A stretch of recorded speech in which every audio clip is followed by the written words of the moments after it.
Olá pessoal, sou Maurício Folcovais, cirurgião dentista, bucofacial e estomatologista. Eu publico conteúdo de estômago para que você possa fazer o diagnóstico, lesão e tratamento das lesões bucais de forma rentável e lucrativa no seu consultório, mesmo que você tenha outra especialidade e talvez você nem saiba como solucionar isso. O meu conteúdo é para descomplicar a estomatologia para você. Justamente por isso que no nosso vídeo de hoje nós vamos conversar sobre um dos tópicos que eu mais sou perguntado pelos alunos: diagnóstico diferencial de manchas brancas. E isso está sempre relacionado à questão da leucoplasia, porque todo mundo tem muito medo da leucoplasia por causa do potencial que essa lesão tem. Mas antes, eu quero convidar você para curtir o nosso canal, acompanhar as nossas mídias em Facebook, Instagram e YouTube, porque diariamente nós publicamos conteúdo dessa área de estômago voltada para o mocho, voltada para o atendimento diário do consultório. Então, caso você ainda não esteja inscrito nas minhas mídias, te inscreve lá para você receber as notificações toda vez que eu publicar conteúdo. Porque esse conteúdo, sem dúvida nenhuma, vai ter muito impacto para os teus pacientes e vai fazer diferença no teu atendimento. Mas qual é a questão mesmo das leucoplasias? Bom, acontece que como eu atendo pacientes diariamente, eu recebo muitos encaminhamentos dos colegas. E esses encaminhamentos, com relativa frequência, estão relacionados a manchas brancas na mucosa, porque são diagnosticadas como leucoplasia e nem sempre são, e às vezes são alterações simples, podem ser resolvidas tranquilamente por qualquer cirurgião dentista, basta que ele consiga estabelecer o diagnóstico diferencial e tenha segurança nesse processo. Quando você não tem segurança no processo diagnóstico e você não sabe bem frente a que lesão você está, você acaba se frustrando, não atende o paciente referente àquela queixa, porque você não está entregando um produto para ele, no caso o produto é o diagnóstico e o tratamento, e aí você tem dificuldade de fazer a cobrança. E isso é um ciclo vicioso que precisa ser quebrado, porque muitos colegas perdem as oportunidades de faturamento e de atendimento no consultório justamente por não conseguir estabelecer esse diagnóstico diferencial e não saber como conduzir um caso de um paciente que apresenta uma mancha branca. É muito importante perceber que na grande maioria das vezes essas manchas brancas são assintomáticas e elas não serão a queixa principal do paciente. Ele buscou a consulta e buscou o atendimento por outra razão. E durante o exame físico, nós acabamos identificando alguma dessas situações e aí precisamos mostrar para o paciente, explicar para ele o que está acontecendo ali e aí então propor uma sequência de tratamento ou de acompanhamento. Mas você precisa estar seguro disso, para que você não tenha insegurança, constrangimentos ou dificuldades para fazer esse atendimento. Então, um ponto muito importante da gente entender das leucoplasias é que esse diagnóstico ele é feito por exclusão. E essa é a grande sacanagem. Você conseguir determinar que a lesão é ou não uma leucoplasia. Por quê? Bom, primeiro porque isso é um termo clínico, não reflete alteração histopatológica específica. Se você biopsiar uma lesão branca, dessas diagnosticada como leucoplasia, você vai receber do patologista um laudo descritivo lá com um monte de alteração. Dificilmente ele vai escrever leucoplasia e talvez algum deles possa escrever compatível com. Porque isso é um termo clínico, não se vê nada branco lá no microscópio. E talvez seja justamente isso que complique ainda mais o nosso entendimento e a nossa vida. Essa questão de diagnóstico sobre exclusão é que você precisa eliminar todas as outras patologias brancas. Isso às vezes parece complicado, parece difícil. O que você vai pensar? Será que eu sei tudo que é branco para conseguir excluir todo esse resto e aí então chegar a essa conclusão? Isso é simples, é um processo e a gente vai discutir isso ao longo dessa nossa conversa aqui. E também haverá muita controvérsia sobre o que fazer com esse paciente. Bom, se há controvérsia é porque há mais de uma opção, mais de uma alternativa.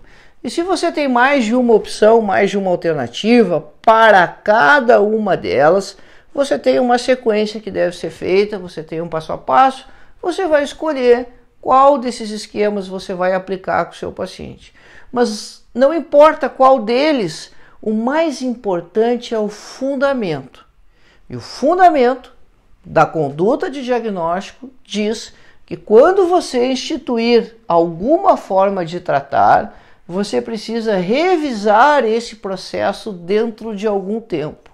Para que, caso você tenha errado, você perceba rapidamente o erro e possa fazer ajustes de conduta.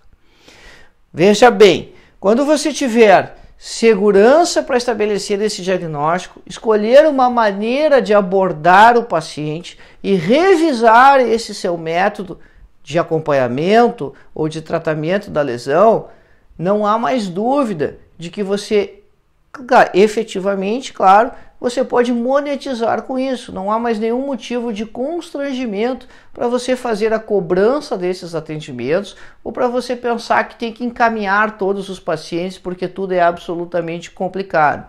É justamente o oposto. Você vai vincular o paciente no momento que você mostrar a alteração para ele, explicar o que está acontecendo ali e o mais importante, mostrar para esse paciente e explicar para ele quais são as consequências dele não seguir as suas orientações, quer seja ela de reconsulta ou de algum procedimento que precisa ser feito, não importa. É fundamental você explicar para o paciente quais são as consequências de não realizar aquilo que você está dizendo, de forma íntegra, de forma honesta, mas também de forma sincera, sem omitir mesmo aquelas consequências que sejam as mais graves, embora as menos prováveis. Porque se ela acontecer para um dos seus pacientes, justamente para aquele que você identificou a lesão, para ele foi 100%. E aí a estatística não importa.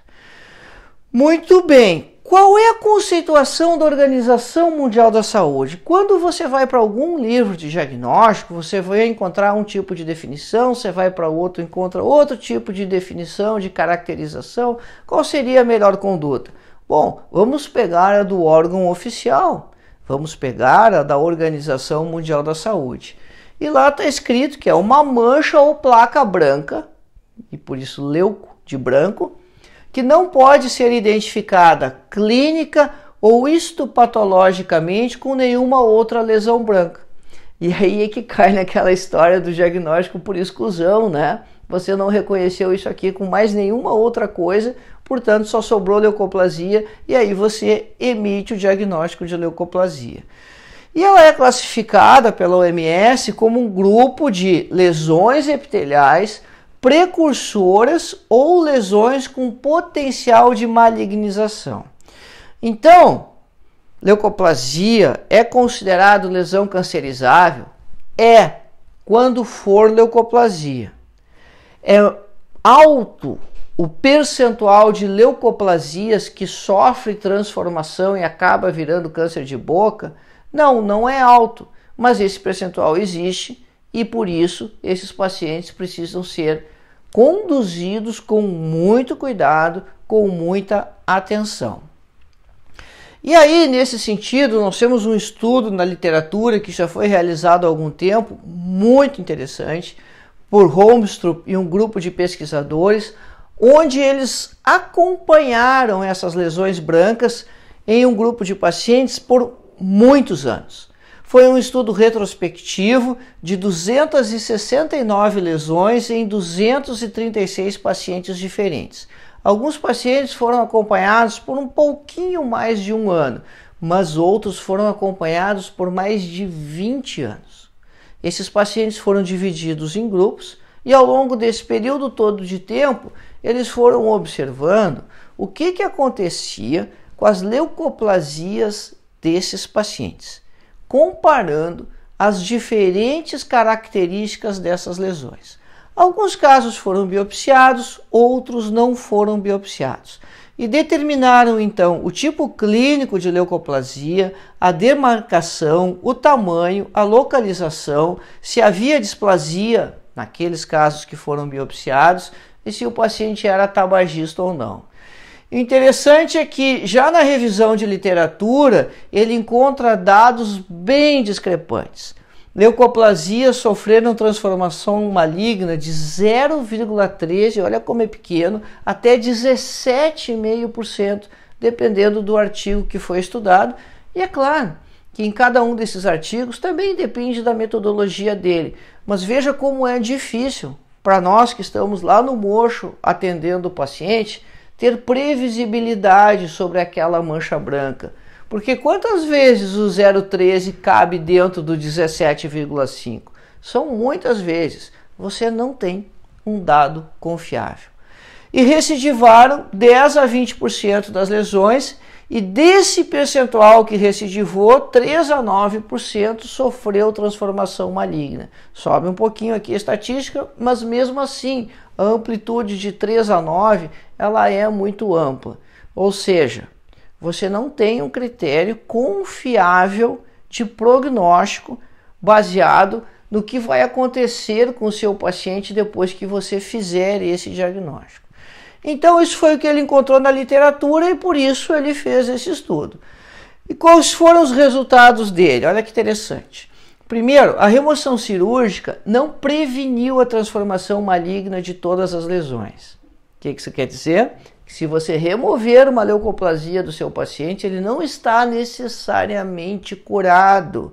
Atenção com isso. Você pode fazer a remoção da lesão e dar alta para ele?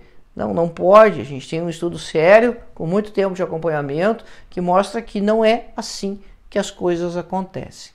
Leucoplasias não homogêneas têm potencial maior de malignização. O que é uma leucoplasia não homogênea? É a chamada leucoeritroplasia. Você tem o padrão branco e tem o padrão vermelho associado.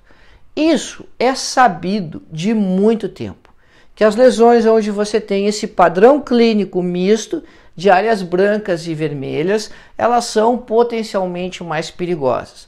O trabalho apenas confirmou isso. Mas um dado extremamente importante aqui, e aí começa a ter a novidade. Lesões maiores que 200 milímetros quadrados. Poxa vida, 200 milímetros quadrados. 2 centímetros por 1 centímetro. Então, lesões com mais de 2 centímetros por 1 centímetro apresentaram maior potencial de alteração neoplásica.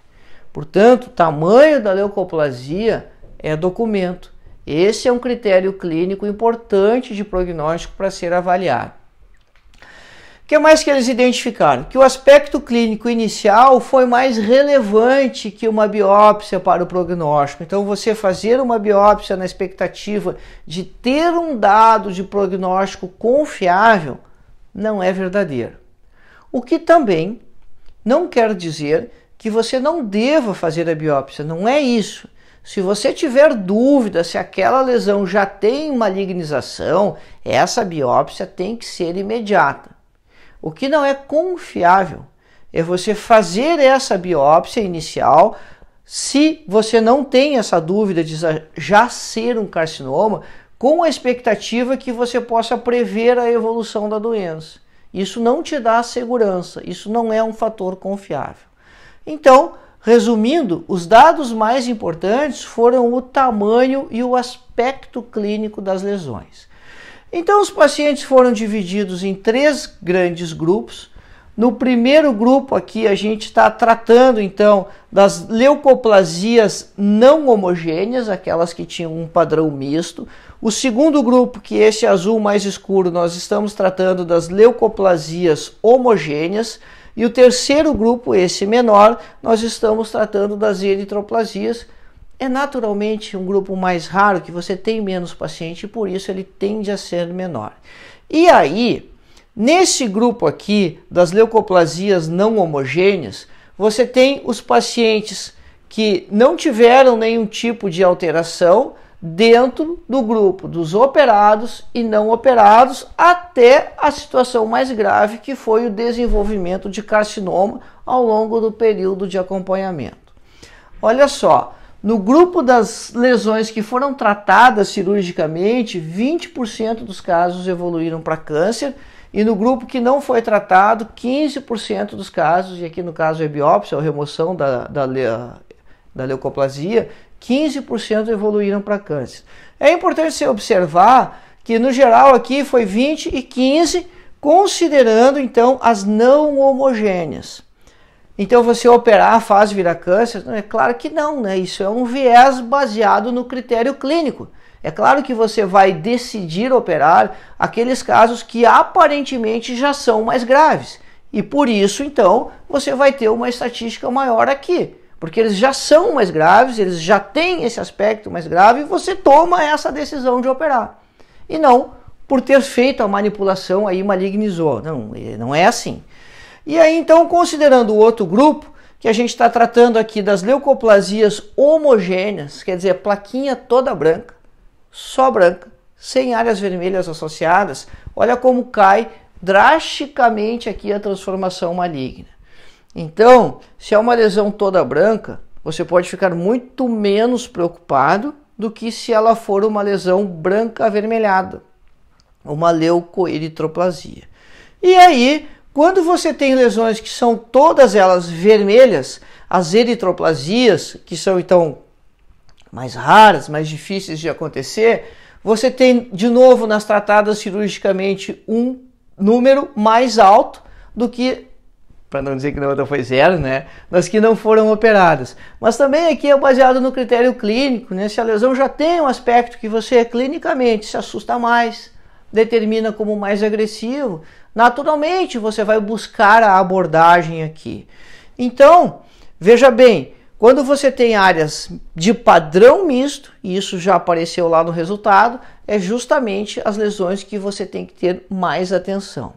Mas cuidado se isso não é traumático, se isso é realmente diagnosticado por exclusão, conforme estava mostrando lá no conceito da Organização Mundial da Saúde. Do ponto de vista clínico, então, como vai ser essa situação? Vamos considerar o lábio, porque o Brasil é um país muito ensolarado, a nossa população ela é muito exposta à radiação solar e o lábio é uma dessas regiões onde você pode ter com muita facilidade a ocorrência de alterações pré-malignas, e no lábio a gente vai chamar isso de quelite actínica, que com o tempo podem acabar formando ou configurando uma leucoplasia ou podem então já evoluir por câncer de boca. É muito importante a gente lembrar que o câncer de boca ele não precisa obrigatoriamente passar pela fase da leucoplasia ou da leucoeritroplasia.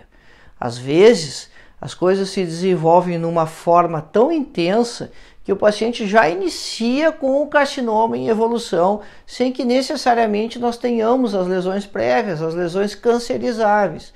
Por isso é tão importante quando você identifica essas lesões, porque é uma oportunidade de você evitar que o câncer acabe se estabelecendo se você conduzir o caso de forma adequada. Ou na pior das hipóteses, você vai conseguir fazer o diagnóstico precoce de um câncer, um tratamento que vai ser muito menos agressivo, mais simples de ser feito, muito menos mutilante para o paciente. Então, é uma situação onde o cirurgião dentista pode ter um impacto muito grande na vida das pessoas e que também, por circunstâncias diversas, nós acabamos negligenciando esses atendimentos no consultório, não prestando atenção nessas alterações, focando demais na queixa principal do paciente ou imaginando que isso não é lucrativo, que isso não tem repercussão financeira e acabamos abrindo mão de fazer esses atendimentos. Muito cuidado com esse pensamento, muito cuidado com essas armadilhas.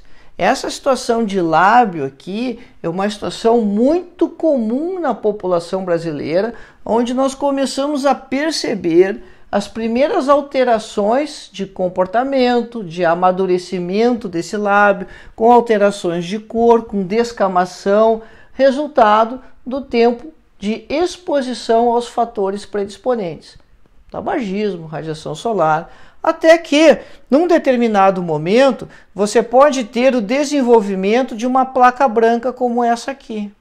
E aí, essa placa branca é o que mais chama atenção, mas o lábio todo aparece com alteração de cor, com apagamento do vermelhão do lábio, que são todas alterações que também revelam que ele está sofrendo agressão. Embora aquilo que mais chame a atenção seja a plaquinha branca. Lembra do trabalho que nós acabamos de ver. Se você fizer o tratamento aqui e remover cirurgicamente aquela placa branca, você não está zerando o risco do paciente para a doença. Ele vai precisar continuar em um esquema de consultas de acompanhamento. Ele teve um sinal evidente aqui de alteração, mas a remoção desse sinal não elimina todas as alterações que já aconteceram nesse tecido, nesse epitélio vizinho ou circundante da lesão. Se isso for biopsiado, provavelmente nós vamos receber um laudo do laboratório de patologia com uma série de alterações descritivas, porque nós já sabemos que leucoplasia é um termo clínico, onde virá descrito lá ceratose, hiperceratose, paraceratose, hiperparaceratose, acantose. Então toda essa parte inicial aqui vai se traduzir como uma lesão branca, como uma mancha branca na mucosa, como uma leucoplasia. E olha só a riqueza de alterações microscópicas que podem estar presentes, mas não servem como fator de prognóstico. Mitoses atípicas, e aí a coisa começa a ficar mais séria, porque isso é um distúrbio de maturação, é sinal de que o epitélio está se comportando mal, pior ainda do que deveria, do que com apenas aquelas alterações. Figuras de mitose, perda de polaridade, pérolas de ceratina. Então, ceratose lá, o excesso da camada de ceratina, hiperceratose, uma camada de ceratina muito mais espessa ainda. Paraceratose, você terá núcleos na camada de ceratina descamativa, quando não deveria mais haver núcleos de células lá. Hiperparaceratose, você terá aqueles núcleos, mas com uma espessura muito mais aumentada. Acantose, você terá o aumento da camada intermediária do epitélio, da camada espinhosa, com mais camadas celulares lá. Mitoses atípicas, quer dizer, ao invés de uma célula originar mais duas, ela vai originar mais três, mais quatro. Figuras de mitose, a mitose no epitélio ela deve acontecer só na camada basal, você vai ver mitoses acontecendo nas outras camadas do epitélio. Perda de polaridade, a célula perdeu o GPS, ela deveria seguir para cima para descamar e aquele epitélio está todo desestruturado, perdendo aquele jeitão assim de uma parede de azulejos, né, que é monótono, as celulinhas todas iguais, elas começam a ficar embaralhadas porque elas não sabem mais o lado que elas devem seguir. E pérolas de ceratina é a formação de ceratina no meio das camadas epiteliais e não mais só lá na superfície como deveria haver. Então tudo isso são sinais que a maturação do epitélio, o comportamento dele já não está acontecendo de forma natural, da forma que seria esperada. E clinicamente você vai ver uma área branca. Do ponto de vista microscópico, você tem áreas aqui onde você vê toda essa região aqui como epitélio, quando você deveria ter 4, 5, 6 camadas aqui, e você tem tantas camadas aqui que você nem consegue contar quantas camadas existem aqui. Você vê aqui pequenas áreas do tecido conjuntivo fazendo as projeções aqui, mas esse epitélio deveria ter talvez no máximo essa espessura aqui. E aí, nessa outra imagem, você vê o limite do epitélio aqui e essa porção que seria a camada descamativa, cheia de células, caracterizando a paraceratose e, como ela está muito espessa, hiperparaceratose.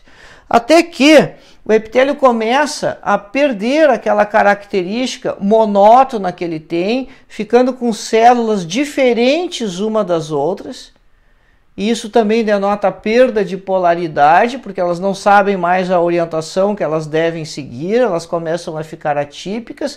E lá no meio desse epitélio você vê estruturas como essas aqui, como essa aqui, que são figuras de mitose, quando a mitose deveria estar acontecendo somente lá na camada basal do epitélio. Então, sinal de que as coisas não estão indo bem, sinal que você tem vários distúrbios aqui, que clinicamente vai se traduzir lá como uma mancha branca. Na quelite actínica, que é essa imagem que nós temos aqui, você também tem toda aquela riqueza de alterações, e aqui, em particular, você vê as pérolas de ceratina, que são essas estruturas acontecendo aqui. Aqui, onde seria a camada descamativa do epitélio, você tem ela espessa com muitos núcleos, portanto a hiperparaceratose. A acantose, com o aumento dessa camada intermediária, da quantidade de camadas que formam a camada intermediária, e ainda um achado que é frequente na quelite actínica, é você ter aqui no conjuntivo, e o conjuntivo está aqui está o limite do epitélio. Nesse conjuntivo aqui você tem um infiltrado inflamatório crônico acontecendo, que é justamente por causa da agressão que esse lábio está sofrendo. Esse infiltrado inflamatório ele não tem relação com malignização ou não. Ele é só um sinal da agressão que o epitélio está sofrendo aqui. Então você tem uma série de alterações e é justamente por isso, quando você faz a remoção de uma placa branca, como daquele caso anterior, que você não pode simplesmente dar alta para o seu paciente e considerar que as coisas estão resolvidas, porque elas não estão. Esse paciente precisa ser inserido num esquema de acompanhamento e retorno permanente e contínuo. Bom, mas tem uma questão extremamente importante e eu recebo muitos pacientes encaminhados nessa circunstância, porque os colegas se assustam, às vezes ficam com mais medo da lesão do que o próprio paciente, quando identificam uma área branca como essa aqui. E já faz o raciocínio de que é uma leucoplasia e já lembra lá da faculdade, quando era o professor que resolvia os casos, e aí você não sabe como aquilo evolui, porque você não viu já no outro semestre, a estômago foi curtinha, você não sabe o que acontece com os pacientes, como que as lesões evoluem ao longo do tempo.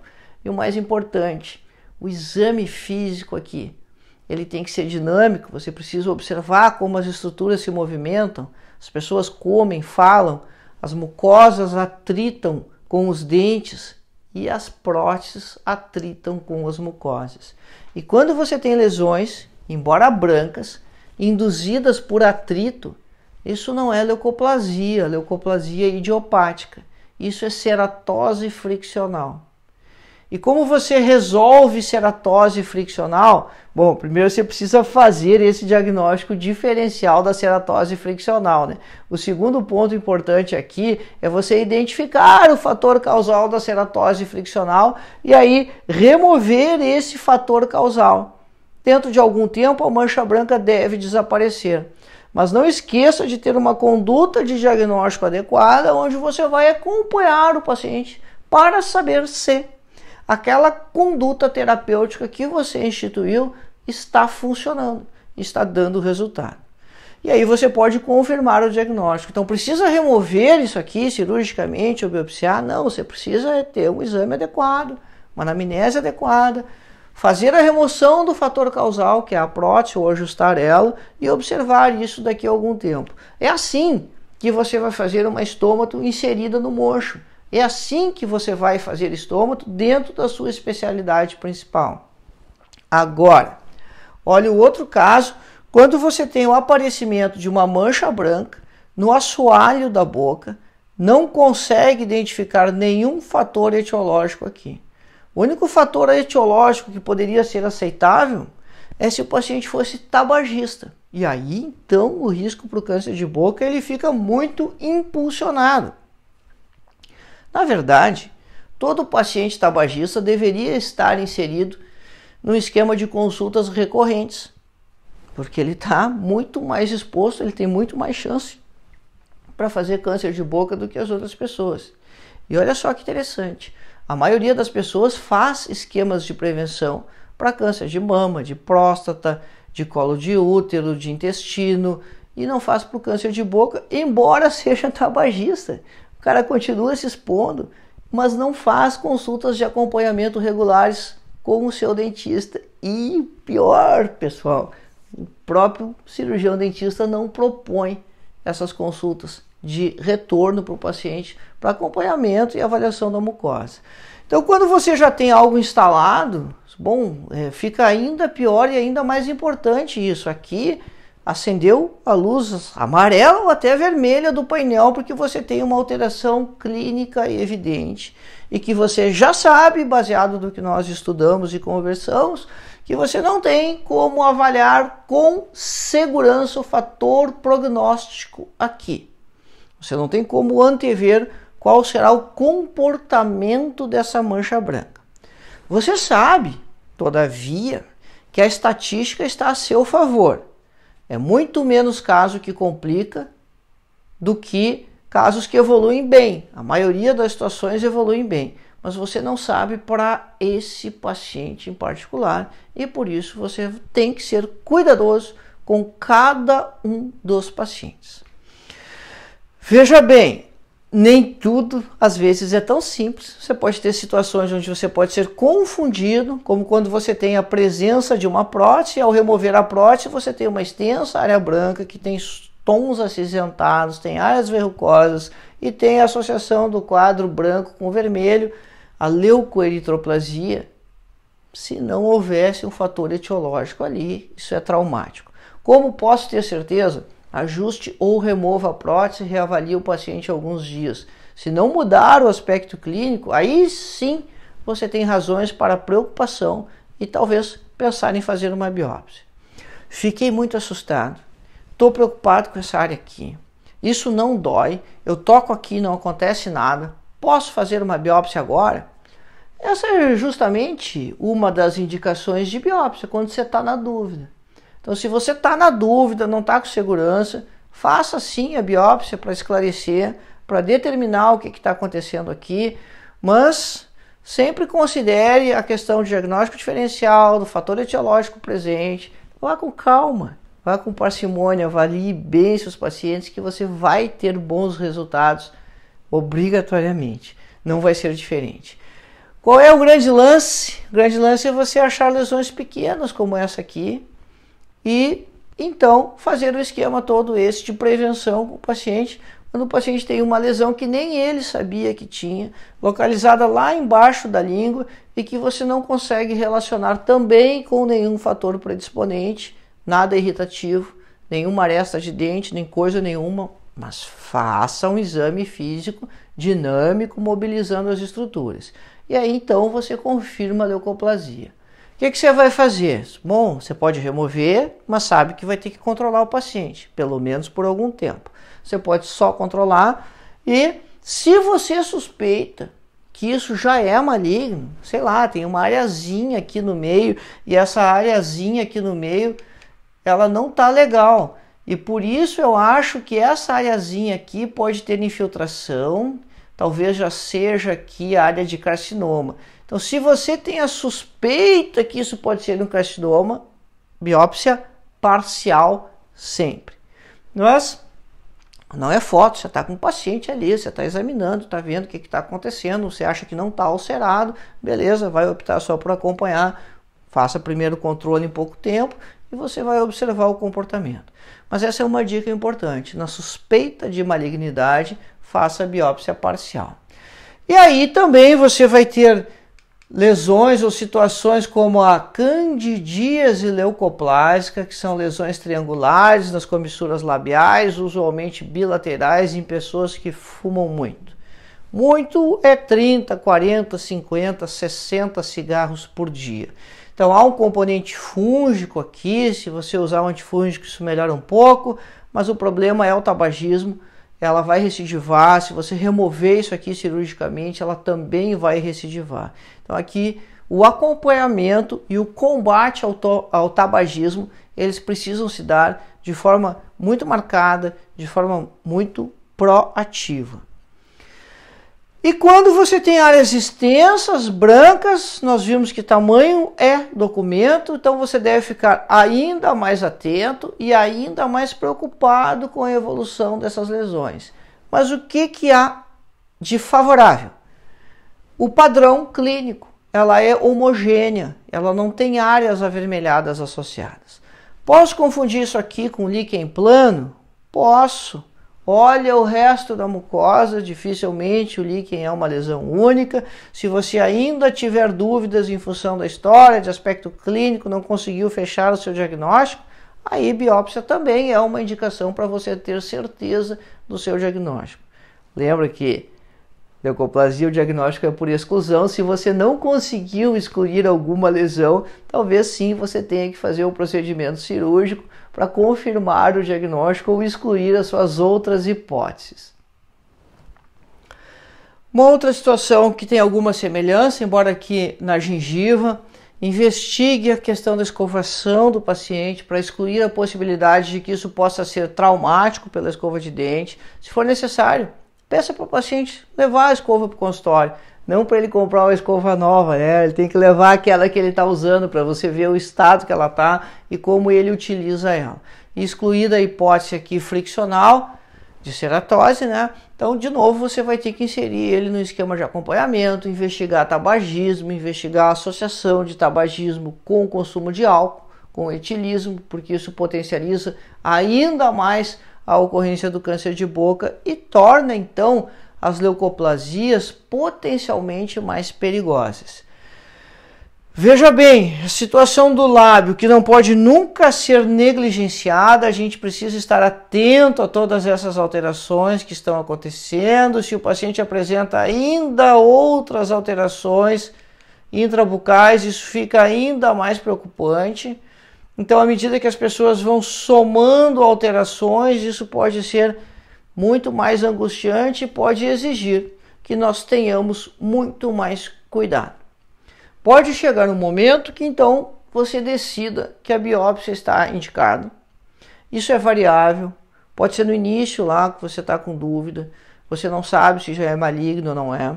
Pode ser que a lesão mude o seu comportamento ao longo do tempo, e essa então é uma indicação muito importante. Se a lesão começou a mudar o aspecto clínico, começou a mudar o jeitão dela, fique muito atento, porque isso é sinal que há atividade de alterações acontecendo dentro desse epitélio. E caso você não faça a biópsia, você vai precisar de um colega que execute esse procedimento. Mas é importante lembrar que tecnicamente a biópsia é um procedimento simples. Todos os cirurgiões dentistas fazem procedimentos clínicos muito mais difíceis tecnicamente e complexos do que uma biópsia parcial, principalmente uma biópsia em tecidos moles. Se você vai fazer uma biópsia intraóssea, bom, aí sim, talvez seja necessário um pouco mais de treinamento, um pouco mais de conhecimento. Mas as biópsias de áreas brancas, de partes moles, são superficiais, você não precisa entrar até o plano muscular. Na prática, isso é metade, talvez, do comprimento de uma lâmina 15. No máximo, a espessura, o comprimento da lâmina 15. Então, isso é tecnicamente fácil de ser executado. A melhor maneira de começar é fazer biópsias totais em lesões nodulares pequenas e exofíticas, se você gostaria de implementar isso de forma progressiva. Mas as biópsias parciais em manchas brancas, elas são muito simples de serem executadas. Mas é preciso atenção a alguns requisitos. Se você já tem malignização, é muito provável que a área central da lesão seja uma área de necrose. Então evite biopsiar as lesões nas suas porções centrais para fugir da área de necrose, porque se o patologista observar uma área de necrose, ele vai tendo muita dificuldade em estabelecer o diagnóstico. É por isso que a gente procura as bordas. E não porque você precisa ter uma margem de tecido saudável. O patologista sabe como é o tecido saudável. Você procura as margens em biópsias parciais por duas razões. Para fugir da necrose E para que, na eventualidade disso ser maligno, você surpreender a área de infiltração aqui.